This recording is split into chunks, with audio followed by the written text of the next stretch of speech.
Bonjour et bienvenue dans ce nouvel épisode de notre chaîne de podcast dédiée aux entrepreneurs d'aujourd'hui et de demain. Aujourd'hui, nous allons aborder un sujet important, souvent sous-estimé, la protection de son entreprise et de ceux qui y travaillent. Pour cela, nous accueillons David. Bonjour. Expert MAF et qui accompagne au quotidien les entrepreneurs dans leurs projets et leurs défis. Merci d'être avec nous. Avec plaisir. C'est parti ? C'est parti. Allez.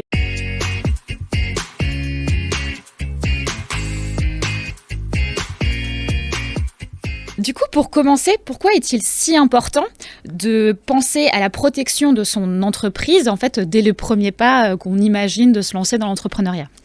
En fait, l'assurance, c'est un grand sujet, mais c'est surtout le filet de sécurité d'un entrepreneur. Parce qu'on n'en a pas conscience, ça sert vraiment à faire face aux aléas.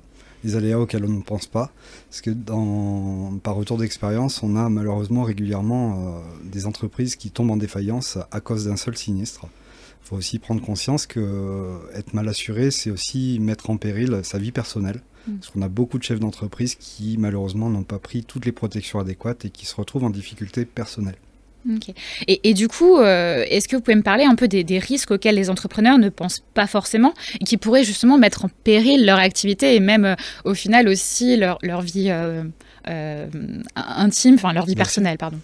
En fait, souvent, les entrepreneurs viennent nous voir en nous demandant simplement une responsabilité civile. Bien évidemment, ça fait partie du package d'assurance qui est indispensable. Il faut surtout penser en fait effectivement aux responsabilités qu'on prend, aux engagements qu'on peut prendre aussi. Je pense souvent aux métiers intellectuels qui ont une obligation, un devoir de conseil et qui se couvrent simplement pour les dommages qu'ils vont causer aux autres, à titre corporel ou matériel, mais qui ne pensent pas en fait à assurer le préjudice financier qui pourrait résulter d'une simple erreur qu'ils pourraient faire.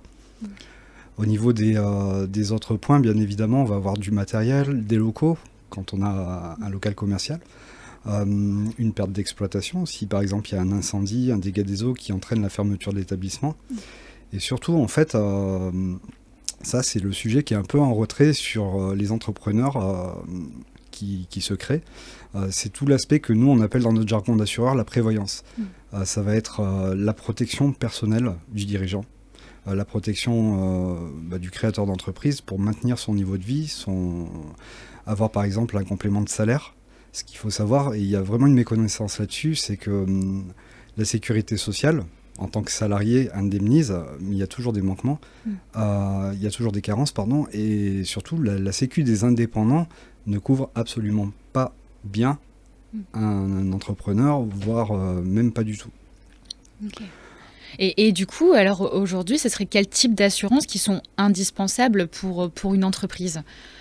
Pour une entreprise, bien évidemment, l'indispensable, ça va être une responsabilité civile, une décennale pour ceux qui travaillent dans le bâtiment, une protection du dirigeant, on va l'appeler comme ça, plutôt que de la prévoyance, qui va permettre de maintenir son salaire, de protéger ses proches en cas de décès, d'avoir aussi une protection spécifique en cas d'invalidité.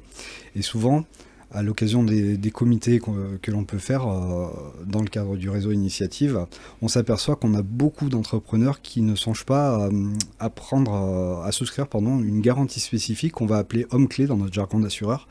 C'est un peu une perte d'exploitation, mais qui est liée à la tête, qui est sur la tête de l'entrepreneur, du chef d'entreprise. Okay. C'est-à-dire que s'il lui arrive quelque chose de corporel, un arrêt de travail, l'assureur va prendre le relais sur toutes les charges fixes qui vont tomber. Ça peut être un loyer, ça peut être un crédit, ça peut être en fait des charges d'abonnement ou des choses comme ça.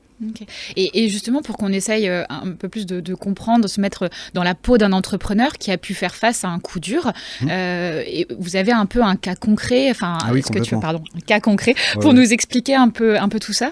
En fait, j'ai assuré un entrepreneur qui a créé un premier salon de coiffure et qui s'est développé énormément, qui finalement a fini par en ouvrir presque une dizaine.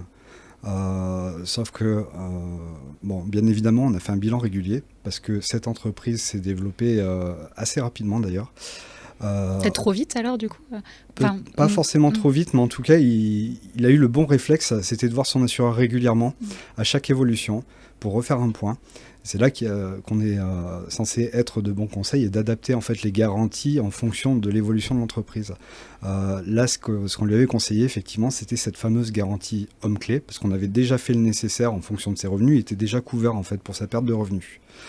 Et on avait fait une garantie homme-clé donc, qui permettait de payer une perte d'exploitation s'il lui arrivait quelque chose. Malheureusement, il a eu vraiment une très grave pathologie qui fait qu'il a été arrêté pendant plus d'1 an. Donc, bien évidemment, sa garantie prévoyance a indemnisé son complément de salaire en complément de la Sécu. Donc là, aujourd'hui, cette personne est en invalidité. Donc son assurance privée a pris le relais. Et on a, pendant un laps de temps, le temps de trouver une solution pour réorganiser en fait toutes ces structures. Parce qu'il avait plusieurs salons, il a dû réorganiser, fermer plusieurs salons, basculer d'autres salariés en fait sur les autres salons qui restaient ouverts. La garantie homme-clé a permis en fait de couvrir toutes les charges fixes qui ont continué en fait pendant toute la durée de l'arrêt de travail de l'entrepreneur. Donc ça permet par exemple de payer un peu les salaires, de pouvoir continuer l'activité. C'est quel type les charges fixes ? En fait, c'est surtout des charges comme le loyer qui continue à courir, des crédits qui pourraient continuer à courir, des charges en fait comme par exemple même, on peut avoir de l'URSSAF qui tombe même si quand on arrête une activité, il peut y avoir en fait des régularisations qui se font mais postérieurement. Donc en fait ça permet toujours de trouver une solution, soit de maintenir l'entreprise à flot pour pouvoir reprendre plus tard, soit, effectivement, dans ce cas-là, justement, de limiter la catastrophe pour pouvoir clôturer certains établissements, en fait, qui malheureusement n'ont pas rouvert, mais en tout cas, vraiment limiter l'impact sur la vie privée aussi de ce client-là et de sa société. Ok. Et du coup, il est important, en fait, dès qu'on crée son entreprise, de penser, avoir des partenaires, des conseillers pour l'assurance, tout ça, mais aussi, en fait, au fil de long de son entreprise, d'aller vous voir, de faire des points réguliers. Complètement. Okay. Moi, ça, c'est le conseil que je donne à tout créateur d'entreprise ou même à tout entrepreneur en activité, hein, c'est essayer vraiment de bien vous entourer. L'assurance est un sujet, mais vraiment très important, encore peut-être même plus important que le relationnel qu'on peut avoir avec son banquier, puisqu'on est dans une relation de confiance. On est dans une relation de conseil qui a vraiment un impact en fait sur la réussite, ou en tout cas le maintien à flot d'une activité de manière pérenne. Ok, je vois. Et la protection de l'entrepreneur, est-ce qu'elle peut dépendre de son statut juridique ? Il y a des impacts, des garanties, comment ça se passe ? En fait, on a plusieurs formes juridiques. On peut avoir de la micro-entreprise, de l'entreprise individuelle, de la SARL, de l'EURL. Ce sont toutes formes juridiques qui sont différentes, qu'on va choisir souvent par choix comptable. Par contre, c'est vrai que c'est vraiment important de faire le point aussi avec un assureur parce qu'elle a un impact en fait sur la protection du gérant. C'est-à-dire qu'un gérant qui est en micro-entreprise n'aura pas les mêmes droits qu'un gérant qui va être président d'une ESS qui se verse un salaire. Parce que quand on est en entreprise individuelle, qu'on est considéré travailleur non salarié, il faut savoir qu'on dépend de la sécurité sociale des indépendants et qu'on n'a pas du tout le même mode d'indemnisation en cas d'arrêt de travail que la sécu des salariés. Donc là, après, c'est un peu peut-être complexe à comprendre comme ça au travers d'un podcast, mais en tout cas, c'est vraiment un sujet à aborder avec son assureur et à aborder avec un assureur qui a la maîtrise en fait de cet aspect-là, parce qu'on peut avoir des assureurs qui sont spécialisés en assurance de dommages, on va dire. On va avoir des assurances qui sont un peu plus généralistes. On va avoir des assureurs aussi qui sont spécialisés en assurance de personnes. En tout cas, le plus important, c'est toujours d'avoir le bon feeling. Okay. Même avec son banquier, c'est d'avoir quelqu'un qui vous suit, quelqu'un qui adapte en fait les garanties et qui est toujours de conseil en fonction de vos projets aussi, parce qu'on peut anticiper certaines évolutions d'entreprise, on peut adapter des garanties d'assurance. Mais du coup, il est opportun, en fait, par exemple, voilà, je veux lancer, j'ai un sujet, j'ai envie d'entreprendre, je suis en train de faire mon business plan, tout ça, je pourrais déjà, en fait, aller voir un peu mon assureur pour poser ces bonnes questions, et ça peut peut-être aussi impacter après mon statut juridique par la suite. Et moi, j'invite, en fait, tous les créateurs d'entreprises à le faire au même titre qu'avec la banque, un prévisionnel d'assurance. Okay. Parce que ça se budgétise, ça s'anticipe. Parce que, bien évidemment, la situation de chacun n'est pas identique pour tout le monde, et on va avoir des fois des budgets d'assurance qui sont plus ou moins conséquents en fonction du projet professionnel, parce qu'on a des activités qui sont plus à risque que d'autres. La situation aussi est personnelle de chacun, parce que tout le monde n'a pas la même trésorerie, tout le monde n'a pas la même capacité à investir, etc. Derrière, en fait, le but, c'est vraiment de faire du sur-mesure et d'adapter en fait les risques, les garanties aux risques. Ouais. Ok. Du coup, là, on parlait beaucoup au niveau de l'entrepreneur, mais quelles sont aussi du coup les solutions que vous proposez pour protéger les salariés, notamment en matière peut-être de santé collective ou de prévoyance? Qu'est-ce qui se passe vraiment? Voilà, l'entrepreneur qui a maintenant des salariés, une équipe, etc. Alors, il y a un aspect obligatoire, puisque souvent, il y a des conventions collectives qui vont imposer d'avoir certaines garanties. Il y a l'accord national interprofessionnel qui a, à juste titre, imposé de mettre en place en fait une complémentaire santé pour les salariés. Nous, dans notre métier, on a des solutions pour tout type d'entreprise. C'est-à-dire que oui, effectivement, on va pouvoir proposer des contrats qui sont adaptés aux conventions collectives, parce que les exigences ne sont pas les mêmes en fonction des secteurs d'activité, au niveau garantie, au niveau prise en charge par l'employeur. En tout cas, en fait, c'est un outil que nous, on commercialise et qu'on conseille pas comme une contrainte. Il faut qu'en fait, ça devienne un outil de pilotage d'entreprise, puisqu'au final, c'est quand même un outil de fidélisation des salariés. C'est-à-dire qu'aujourd'hui, quand vous recrutez, d'ailleurs, on sait tous qu'il y a des problématiques de recrutement aujourd'hui, que les candidats sont de plus en plus exigeants. Aujourd'hui, un employeur qui prend soin de ses salariés, qui lui propose une bonne garantie en fait, de remboursement pour ses soins, qui lui propose une bonne garantie de prévoyance. La prévoyance, c'est quoi? C'est un complément de salaire, c'est un capital en cas de décès. Toutes ces garanties, en fait, elles peuvent se choisir. Elles ne sont pas souscrites en fait, de manière obligatoirement conventionnelle. C'est-à-dire que vous avez la possibilité de choisir des garanties qui sont un peu plus importantes que celles qui sont imposées par les conventions. Tout ça fait que un salarié qui est satisfait de ces garanties peut choisir votre entreprise, peut apprécier le climat social qu'il y a dans l'entreprise, parce que ça joue vraiment, se sentir valorisé et au final être plus productif. Il y a aussi d'autres dispositifs qui commencent à devenir obligatoires d'ailleurs pour les sociétés qui ont plus de 11 salariés depuis le 1er janvier. C'est la prime du partage de la valeur.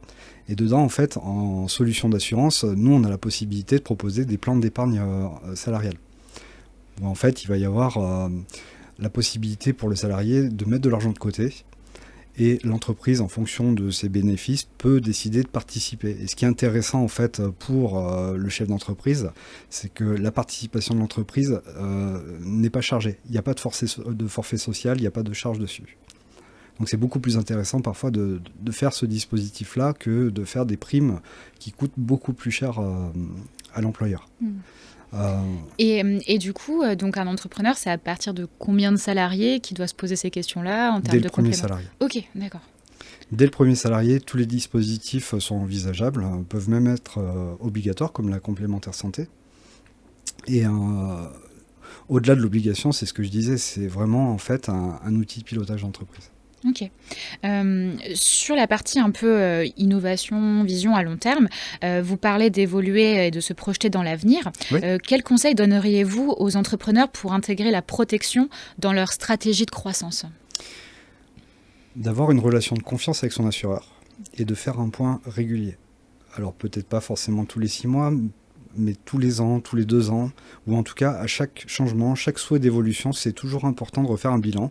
C'est pas parce que vous allez voir votre assureur que forcément vous allez repartir avec une cotisation supplémentaire ou des contrats supplémentaires.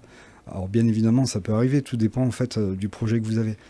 Mais c'est surtout en fait de refaire le point et de vérifier est-ce que mon projet, ou en tout cas est-ce que mon contrat d'assurance est en cohérence avec mon projet. Ok. Et donc, du coup, vous voyez beaucoup d'entrepreneurs Oui. qui se lancent, etc. Si on fait le lien avec le réseau Initiative Occitanie, vous participez à des comités d'agrément? Ça vous est déjà arrivé? Tout à fait, plusieurs fois par mois. Ok. Et du coup, ça se passe un peu comment, ces comités?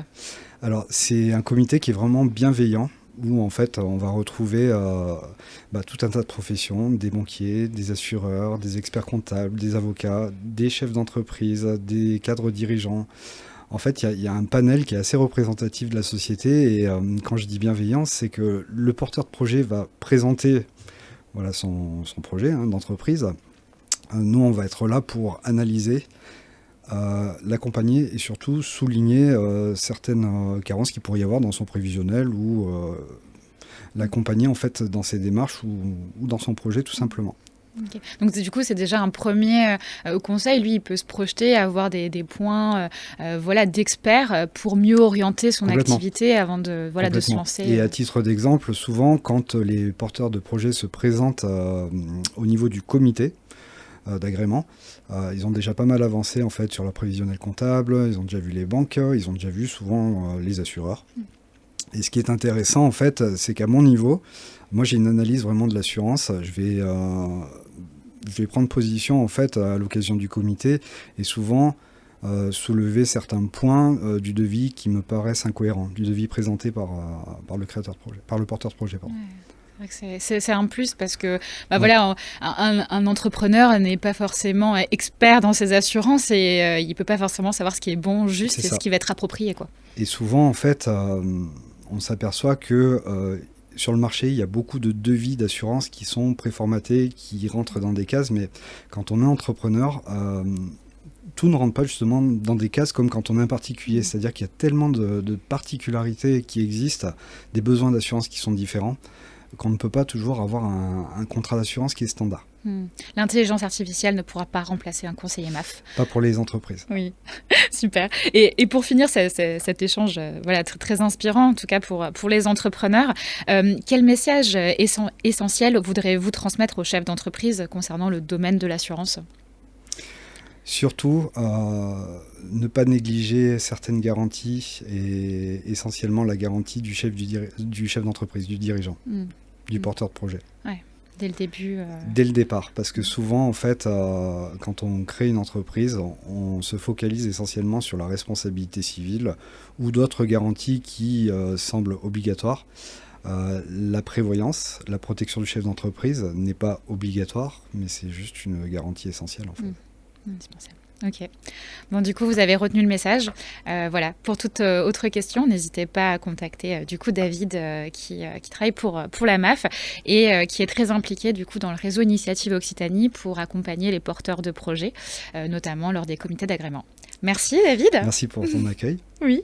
Et à très vite. À très bientôt. Merci.